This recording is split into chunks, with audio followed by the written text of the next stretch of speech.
Welcome back to Astro Gaming. Battlefield 6 Season 4 is almost here, and honestly, I'm pretty excited about it. Naval warfare is returning, Tsuru Reef is being introduced as the biggest all-out battleground yet. We're getting new naval vehicles, dynamic waves, new weapons, and of course, Wake Island returning later in the season. It feels like Battlefield is building on the direction we saw in Season 3 with Railway to Go Mud, and leading even further into the large-scale warfare that makes Battlefield Battlefield. But even with the Season 4 update bringing such a massive list of changes, I still have one big concern. The core experience doesn't always feel reliable.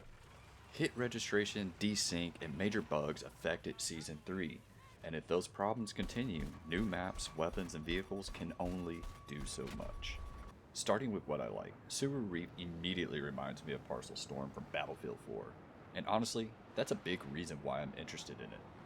Battlefield 4 already gave us island-based objectives, naval vehicles, and rough waves that affected visibility, aiming, and how boats move during a fight. So none of these ideas are completely new to the series.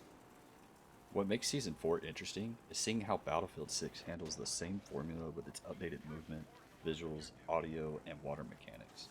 The gameplay trailer already shows naval vehicles being pushed around by waves, and the patch notes include changes to swimming, underwater visibility, water-based revives, vehicle interactions, and boat audio. So the question isn't whether this style of naval combat can work.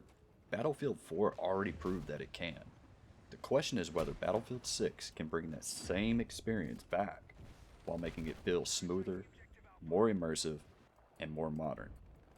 Tsuru Reef doesn't need to reinvent Paracel Storm, it just needs to take what already worked and make it feel at home in Battlefield 6. And that's the part of Season 4 I'm generally looking forward to. But this is also where my biggest concern begins. The Season 4 patch notes cover a lot. There are improvements to movement, water mechanics, vehicles, audio, the UI, and general gameplay polish. But I didn't see any direct mention of hit registration, desync, or the tank canister exploit that was still working earlier this week. And that exploit is especially difficult for me to ignore because I actually used it. The canister shot would destroy another tank in a single hit. It was funny when I was the one benefiting from it, but it also made the entire tank fight feel pointless. And from what I found, this wasn't a brand new problem.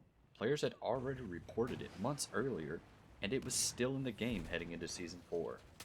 And that gets to the larger issue for me. I don't expect a live service game to be completely free of bugs. That's unrealistic. But when a major exploit or core combat problem is identified, I do expect it to be addressed before it lingers in game for months.